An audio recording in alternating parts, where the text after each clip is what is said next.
সকলোকে সন্ধিয়া শুভ সন্ধিয়া আপোনালোকক শুভেচ্ছা জনাইছোঁ, মানে নমস্কাৰ জনাইছোঁ আৰু কি ক'ম আৰু। তাৰপিছত এতিয়া আমাৰ এইকেইডৰা যে কেঁচা কেঁচা ৰোৱাকেইডৰা যে কালি ৰোৱা হৈছিলে আৰু আজি এই মূৰৰ পৰা ৰুই আহিছে।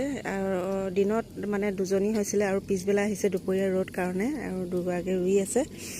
এইডৰাও ৰুলে, তাৰপিছত এইখিনি থাকিলে, এইখিনি গোটেইখিনি থাকিলে আৰু মাটিখিনি। তাৰপিছত সেই ৰাস্তালৈকে, তাৰপিছত কাইলৈৰ পৰা ৰোৱা হ'ব। আৰু মই তাকে চাহ এটা লৈ আহিছিলোঁ, চাহ এটা লৈ আহি এনো কি আৰু বেয়াই লাগিছে। আমিতো ইমান আৰামত আছোঁ, ইমান পানী নাই চাওকচোন। আমাৰ বাৰিষা আলি কাটি কাটি এইপিনে পানী দিয়া হৈছে, হয় নাই?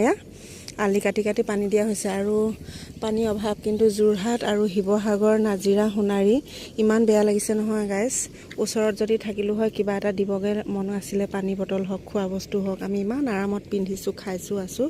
বহুত বেয়া লাগিছে। মোবাইলটো খুলিবই নোৱাৰি, নিউজটো খুলিবই নোৱাৰি, জানেনে? বহুত দুখ লাগিছে। অতি সোনকালে ৰ'দ দিয়ক। আৰু ইমান যে তেহেঁতৰ বিপদ হৈছে, কি খাইছে, কেনেকৈ পিন্ধিছে বেচেৰাহঁতৰ, ইমান বস্তু সা সম্পত্তি নষ্ট হৈছে। আৰু কিনো ক'ম, মানে আশীৰ্বাদ কৰিছোঁ তেওঁলোকৰ যাতে, যিকেইজন নাইকিয়া হ'ল পানীত, তেওঁলোকৰ আত্মাই যাতে প্ৰাৰ্থনা কৰিছোঁ জীৱন শান্তিয়ে তেওঁলোকে য'তে যায় পবিত্ৰ জীৱৰ কাৰণে। পানীত এনেকুৱা হ'ল, হঠাতে আহি যোৱা, কোনো বছৰ দিন পানী নোহোৱা জেগাত পানী হ'ল। বহুত বেয়া লাগিছে। আৰু পথাৰবিলাক ঢাক খাইছে আৰু গাই চাওকচোন, বহুত বেয়া লাগিছে। শিৱসাগৰত মোৰ ভনী, মাহী চব আছে, মাহী ছোৱালী আছে, মামাহঁত আছে, মোৰ নিচাদহঁত আছে, আমাৰ মা বংশ পৰিয়াল। ইমান বেয়া লাগিছে, ফোন যোগাযোগ কৰিব পৰা নাই। এতিয়া পাৰিছোঁ বৰ্তমান, অলপমান শুকাইছে কৈছে পুৰা পলসত বাকী। তাকে বোলো বেয়া লাগিছে আৰু যাওঁ, চাহ দিব আহিলোঁ। সন্ধিয়া 5টা বাজিলে গাইজ।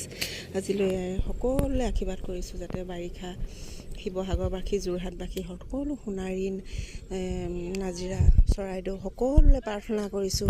বাকী বহুত দুখ লাগিছে। আমাৰ এইপিনে পানীয়ে নাই চাওকচোন গাইজ। আলি কাটি কাটি পানী ৰৈছে, আলি কাটি কাটি পানী হৈ গৈছে। তো হ'ব আজিলৈ আৰু কি ক'ম আৰু, শুভ সন্ধিয়া।